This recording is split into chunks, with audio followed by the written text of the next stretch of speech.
രാത്രി ആയാൽ നിങ്ങളുടെ ശരീരം ഇങ്ങനെ ചൊറിഞ്ഞ് തടിക്കുന്നുണ്ടോ? പകൽ സമയത്ത് വലിയ പ്രശ്നമൊന്നുമില്ല. എന്നാൽ രാത്രി കിടക്കുന്ന സമയത്ത് ശരീരത്തിൽ ചൊറിയാനും ചൊറിഞ്ഞ സ്ഥലത്ത് തടിക്കാനും തുടങ്ങും.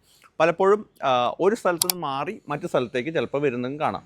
നമ്മളെപ്പോഴും ചിന്തിക്കും, എന്തുകൊണ്ട് രാത്രി മാത്രമാണ് എനിക്കിങ്ങനെ ചൊറിഞ്ഞ് പൊന്തുന്നതെന്ന്. രാത്രിയിൽ മാത്രം ഇങ്ങനെ ചൊറിഞ്ഞ് തടിച്ചു പൊന്തുന്നതിന് അല്ലെങ്കിൽ അർട്ടിക്കേരിയ വരുന്നതിന് ചില കാരണങ്ങളുണ്ട്. അതെന്താണെന്ന് നോക്കാം. നമുക്കറിയാം, അർട്ടിക്കേരിയ വരുന്ന സമയത്ത് സ്കിന്നിൽ ഹിസ്റ്റമിൻ കൂടുതലായിട്ട് റിലീസ് ചെയ്യും. ഇങ്ങനെ റിലീസ് ചെയ്യുന്ന സമയത്ത് നമുക്ക് വല്ലാത്ത ചൊറിച്ചിലും അതിനൊപ്പം തന്നെ ചൊറിയുന്ന സ്ഥലത്ത് തടിച്ചു പൊന്തുന്ന സിംറ്റംസും കാണിക്കും. എന്തുകൊണ്ടാണ് രാത്രി മാത്രം ഇങ്ങനെ ചൊറിച്ചിൽ ഉണ്ടാക്കുന്നത്?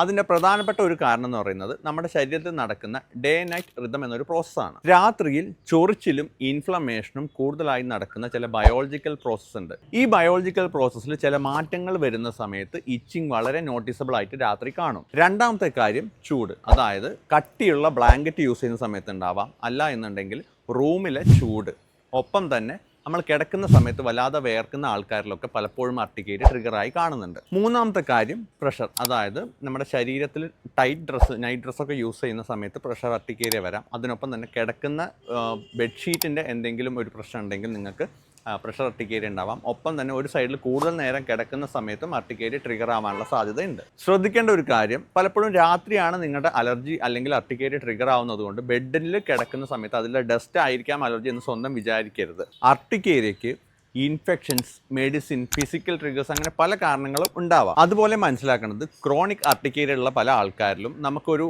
സ്പെസിഫിക് ആയിട്ട് ഒരു എക്സ്റ്റേണൽ അലർജനെ കണ്ടുപിടിക്കാൻ ചിലപ്പോൾ സാധിക്കില്ല.